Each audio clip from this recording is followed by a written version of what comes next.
سچے پاکیزہ خوابوں سے شروع ہوا۔ آپ خواب میں جو کچھ دیکھتے وہ صبح کی روشنی کی طرح صحیح اور سچا ثابت ہوتا۔ پھر من جانب قدرت آپ تنہائی پسند ہو گئے اور آپ نے غار حرا میں خلوت نشینی اختیار فرمائی اور کئی دن اور رات وہاں مسلسل عبادت اور یاد الہی و ذکر میں مشغول رہنے لگے۔ جب تک گھر آنے کو دل نہ چاہتا توشہ ہمراہ لیے ہوئے وہاں رہتے۔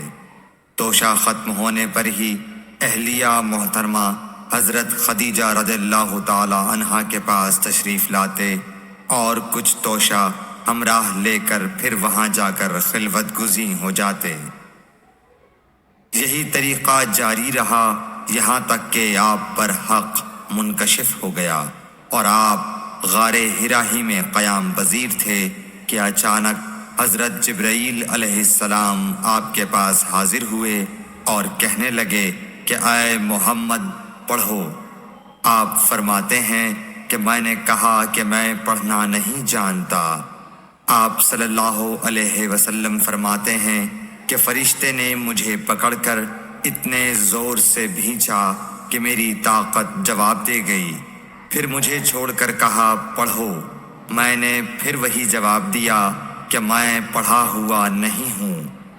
اس فرشتے نے مجھ کو نہایت ہی زور سے بھینچا کہ مجھ کو سخت تکلیف محسوس ہوئی۔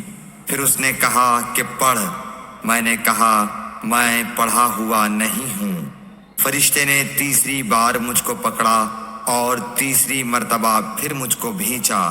پھر مجھے چھوڑ دیا اور کہنے لگا کہ پڑھو اپنے رب کے نام کی مدد سے جس نے پیدا کیا اور انسان کو خون کی پھٹکی سے بنایا۔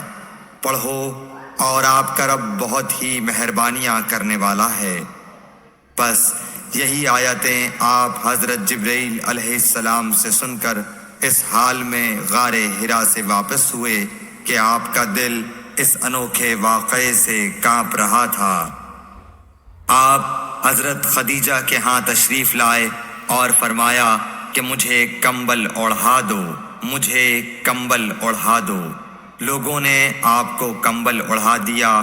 جب آپ کا ڈر جاتا رہا تو آپ نے اپنی زوجہ محترمہ حضرت خدیجہ رضی اللہ تعالی عنہا کو تفصیل کے ساتھ یہ واقعہ سنایا اور فرمانے لگے کہ مجھ کو اب اپنی جان کا خوف ہو گیا ہے۔ آپ کی اہلیہ محترمہ حضرت خدیجہ رضی اللہ تعالی عنہا نے آپ کی ڈھارس بندھائی اور کہا کہ آپ کا خیال صحیح نہیں ہے۔ اللہ کی قسم آپ کو اللہ کبھی رسوا نہیں کرے گا۔ آپ تو اخلاق فاضلہ کے مالک ہیں۔ آپ تو کنبہ پرور ہیں، بے کسوں کا بوجھ اپنے سر پر رکھتے ہیں، مفلسوں کے لیے آپ کماتے ہیں، مہمان نوازی میں آپ بے مثال ہیں اور مشکل وقت میں آپ امر حق کا ساتھ دیتے ہیں۔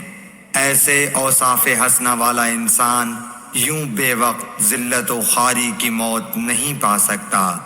پھر مزید تسلی کے لیے حضرت خدیجہ رضی اللہ تعالی عنہا آپ کو ورقہ بن نوفل کے پاس لے گئیں جو ان کے چچا زاد بھائی تھے اور زمانہ جاہلیت میں نصرانی مذہب اختیار کر چکے تھے اور عبرانی زبان کے کاتب تھے۔ چنانچہ انجیل کو بھی حسب منشائے خداوندی عبرانی زبان میں لکھا کرتے تھے۔ انجیل سریانی زبان میں نازل ہوئی تھی، پھر اس کا ترجمہ عبرانی زبان میں ہوا۔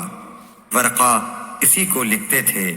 وہ بہت بوڑھے ہو گئے تھے، یہاں تک کہ ان کی بینائی بھی رخصت ہو چکی تھی۔ حضرت خدیجہ رضی اللہ تعالی عنہا نے ان کے سامنے آپ کے حالات بیان کیے اور کہا کہ اے چچا زاد بھائی، اپنے بھتیجے محمد صلی اللہ علیہ وسلم کی زبانی ذرا ان کی کیفیت سن لیجئے۔ وہ بولے کہ بھتیجے آپ نے جو کچھ دیکھا ہے اس کی تفصیل سناؤ۔ چنانچہ آپ صلی اللہ علیہ وآلہ وسلم نے از اول تا آخر پورا واقعہ سنایا، جسے سن کر ورقہ بے اختیار ہو کر بول اٹھے کہ یہ تو وہی ناموس معزز رازدان فرشتہ ہے جسے اللہ نے حضرت موسیٰ علیہ السلام پر وحی دے کر بھیجا تھا۔ کاش میں آپ کے اس عہد نبوت کے شروع ہونے پر جوان عمر ہوتا، کاش میں اس وقت تک زندہ رہتا جب کہ آپ کی قوم آپ کو اس شہر سے نکال دے گی۔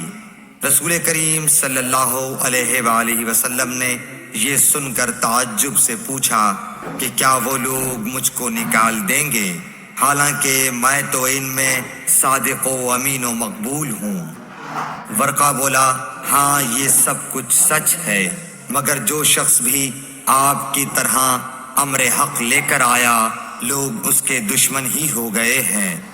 اگر مجھے آپ کی نبوت کا وہ زمانہ مل جائے تو میں آپ کی پوری مدد کروں گا، مگر ورقہ کچھ دنوں کے بعد انتقال کر گئے، پھر کچھ عرصے تک وحی کی آمد موقوف رہی۔ صحیح بخاری